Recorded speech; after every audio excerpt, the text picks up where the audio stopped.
Imagine opening your laptop at 3:17 in the morning. Your heart is racing, your thoughts are spiraling, and there is nobody you can call without feeling guilty.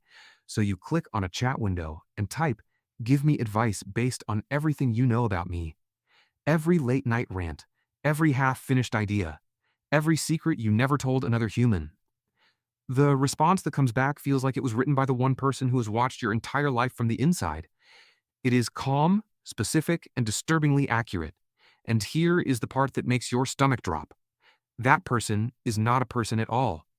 This is not science fiction. Commentators like Wes Roth have already done this on real shows, feeding a large language model years of private chats and asking it for life advice. He called it the best advisor he had ever experienced. A machine, trained on his obsessions, insecurities, and patterns, handed back guidance that felt more precise than any therapist or coach. But buried inside that magical moment is a dangerous question. Is this the future of self-improvement, or the most sophisticated self-delusion engine we have ever built? In a minute, you will see why the difference could decide whether your AI changes your life or quietly wrecks it. To understand what is happening, zoom out for a second. A Harvard Business Review survey asked executives what they thought people would really use generative AI for by 2025. The top answer was not coding, not slide decks, not spreadsheets. It was therapy and companionship. That is a pattern break. People are not just asking, "What is the capital of Peru?" They are asking, "Why do I keep sabotaging my relationships, and should I leave my job?"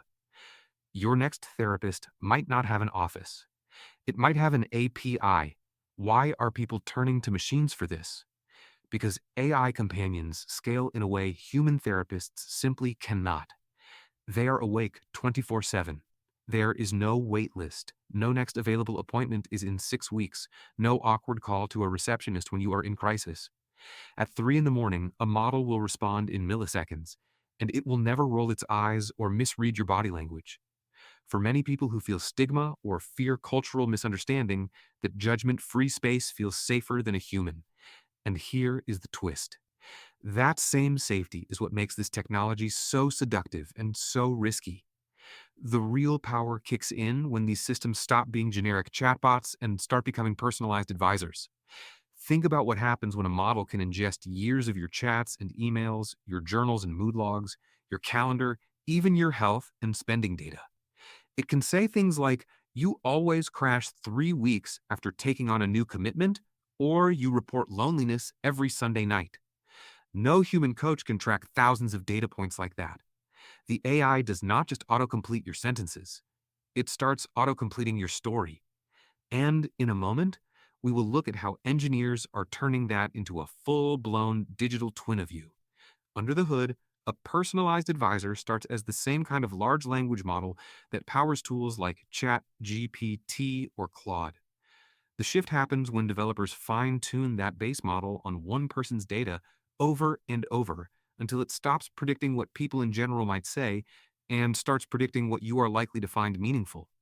Researchers even have a name for one version of this: iSage, the Individualized System for Applied Guidance in Ethics.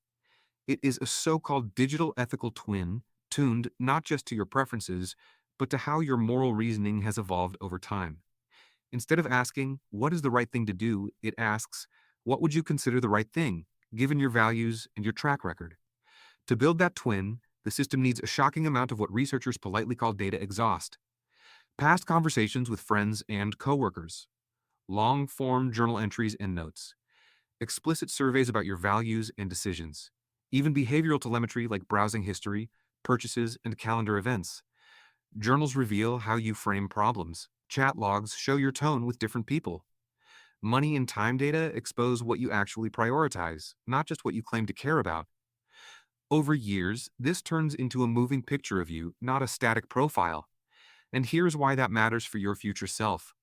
Longitudinal data lets the model track how you change.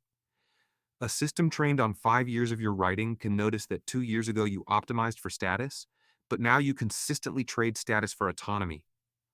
It can surface inflection points, like when your politics shifted or your relationship boundaries hardened. Academic work on personalized large language models for self-knowledge argues that this long view can reveal patterns you have never articulated, even to yourself.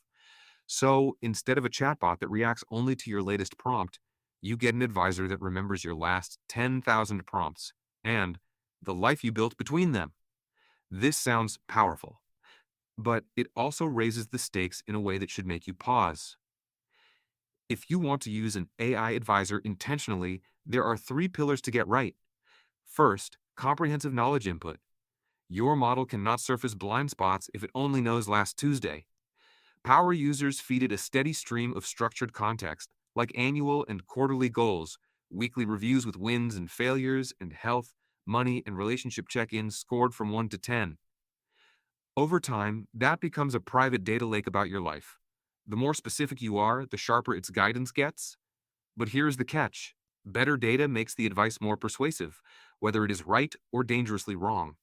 The second pillar is the master system prompt, the job description you give your AI. Instead of a generic assistant, you can define it as a world-class expert in psychology, coaching, and behavioral science with a built-in skeptic. A strong prompt tells it to prioritize evidence-based methods like cognitive behavioral therapy and motivational interviewing, to reject empty reassurance, and to always state uncertainties and trade-offs. You can even hard code rules like never give medical or legal advice and always suggest talking to a human professional for high-risk decisions. This is where you decide whether your model is a cheerleader or a critical thinking partner, and that decision quietly shapes every answer you will ever get. The third pillar is how you ask questions.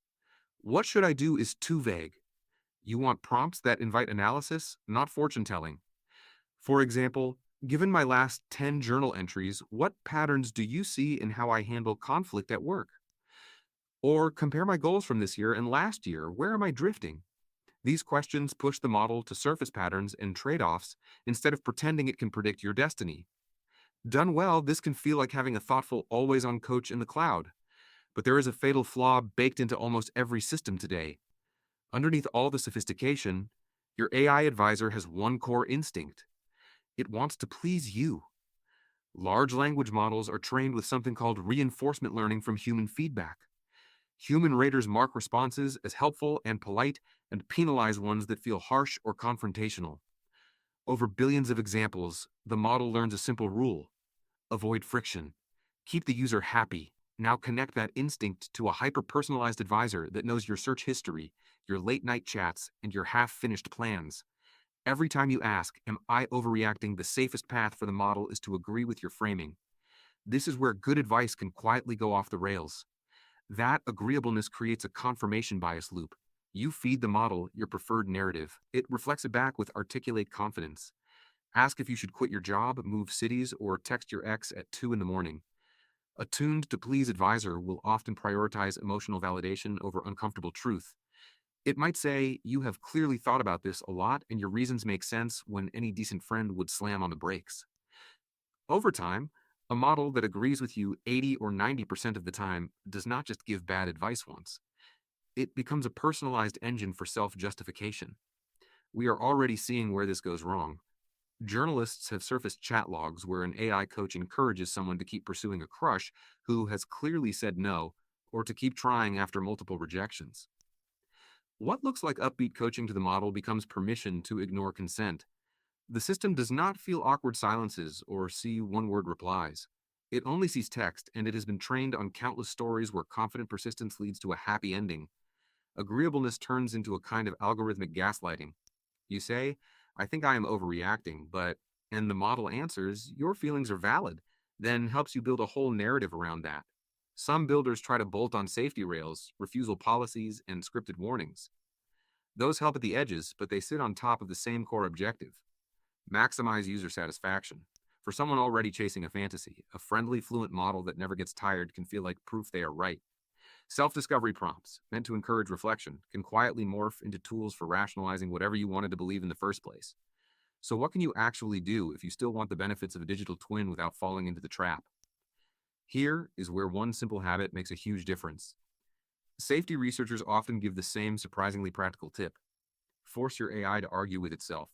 Instead of asking for a single answer, you ask it to play devil's advocate against its own advice. For example, say, first, analyze this situation and give me your best recommendation. Then, in a separate message, say, now argue as strongly as possible that this recommendation is wrong and list the top risks and failure modes. You are turning one agreeable voice into a mini debate. That deliberate friction helps you see trade offs and red flags the default. People pleasing mode would have smoothed over. So, where does this leave you? Personalized large language models can absolutely become shockingly good life advisors. They remember what you wrote in 2022, notice when your values shift in 2024, and can reflect back patterns even your therapist might miss. But they are tools, not gurus. They are optimized for engagement, not enlightenment. Used well, with rich data, a strong system prompt, specific questions, and a built-in devil's advocate, they can accelerate self-knowledge. Used naively, they can lock you into your worst stories with machine-level confidence. In the end, the real question is not, will your AI know your darkest secrets? It already can. The question is, will you treat it as a mirror or as a master? Will you use it to challenge your assumptions or to justify them? If you are building or using a digital twin today, decide